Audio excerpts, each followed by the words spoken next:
Hello guys, तो कैसे है आप सब। हम आ गए हैं आपके लिए और एक नई वीडियो लेके। टू वीडियो पूरी एंड तक देखना और लाइक शेयर और चैनल को सब्सक्राइब कर देना।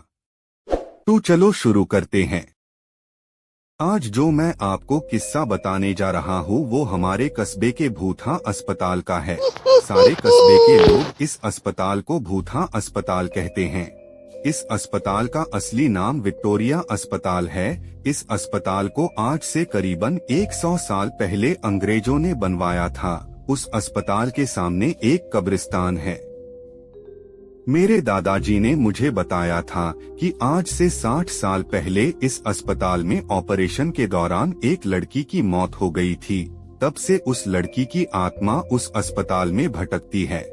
रात ढलते ही कोई भी इंसान उस रास्ते से नहीं गुजरता है, क्योंकि उस लड़की की आत्मा राहगीरों को परेशान करती है।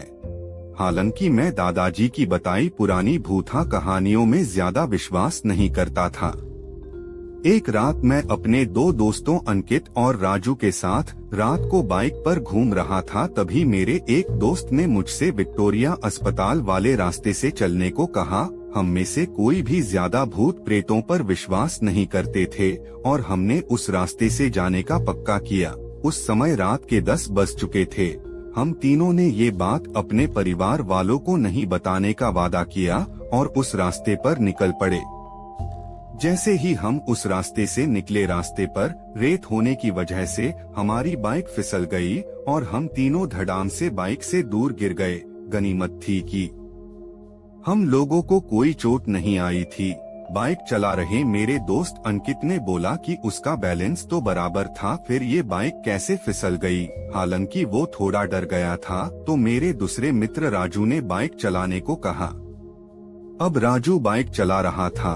हम 1 किलोमीटर ही चले थे कि अचानक हमारी गाड़ी का टायर पंचर हो गया और गाड़ी की स्पीड तेज होने से गाड़ी इस बार फिर पिछली बार से भी दूर तक फिसलती गई। इस बार हमें कोहनियों और घुटनों पर थोड़ी चोट आई थी। अंकित फिर से बोला कि इस जगह में जरूर कोई गड़बड़ है, हम लोग वापस उल्टे चलते हैं। लेकिन मैंने और राजू ने उसकी बात नहीं मानी और बाइक उठाकर पैदल चलना शुरू कर दिया। हम थोड़ी दूर ही चले थे कि अचानक किसी लड़की के चीखने की आवाजें सुनाई दी। ये सुनकर हम रुक गए और अंकित बोला, यार तुम लोगों को चीखने की आवाज सुनाई दी क्या? हमने उसकी बातों को अनसुना कर कहा कि कोई जानवर की आवाज होगी। 5 मिनट चलने के बाद फिर वही चीख फिर से सुनाई दी। इस बार तो हम दोनों को भी थोड़ा डर लगने लगा। हम तीनों ने वापस चलने के बारे में सोचा, लेकिन हम रास्ते के बीच में आ गए थे। पीछे चलने में 3 किलोमीटर और आगे चलने में 2 किमी और बाकी थे। हम लोगों ने आगे जाने का सोचा। थोड़ा आगे चलने पर हमें बरगद के पेड़ के नीचे एक औरत दिखाई दी। इतनी रात को अकेली औरत को देखकर हमारे तो रोंगटे खड़े हो गए थे। हम लोगों ने पीछे मुड़ने का सोचा। तभी वो बूढ़ी औरत चिल्लाई, बेटा रुको, मुझे हाईवे तक का रास्ता बता दो। हमने पूछा कि इतनी रात को आप इस रास्ते से कैसे निकल रही हो? तो उस बुढ़िया ने कहा कि मैं पड़ोस के गांव की रहने वाली और मेरे पास पैसे नहीं हैं, इसलिए मैं पैदल ही निकल पड़ी। हाईवे के उस पार मेरा गांव है। हमने उस बुढ़िया की बात का विश्वास कर लिया और आगे निकल पड़े। रास्ते में वो बुढ़िया हमसे सारी बातें पूछने लगी। बुढ़िया हम तीनों के पीछे चल रही थी। हम तीनों दोस्त अब अपनी बात कर रहे थे। तभी राजू बोला कि लो मांझी, आपका रास्ता आ गया। और वो जैसे ही पीछे मुड़ा तो वहाँ कोई नहीं था। हम तीनों की तो सिट्टी पिट्टी गुल हो गई। हम बाइक को धक्का मारते हुए जोर से भागने लगे। भागते भागते अंकित ठोकर खाकर गिर गया और हमें जोर से चीखें सुनाई दी। हमने भी बाइक को वही पटककर अंकित को साथ लेकर दौड़ने लगे और अस्पताल के पास कब्रिस्तान तक पहुंच गए। ये सब घटित होते 12 बज चुकी थी।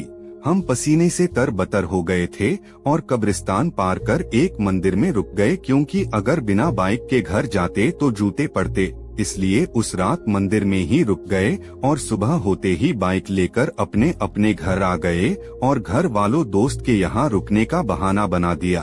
उस रात के बाद से हम उस रास्ते से कभी नहीं गए। मुझे आज भी सपनों में वो भूतिया बुढ़िया और चीखने की आवाजें आती हैं।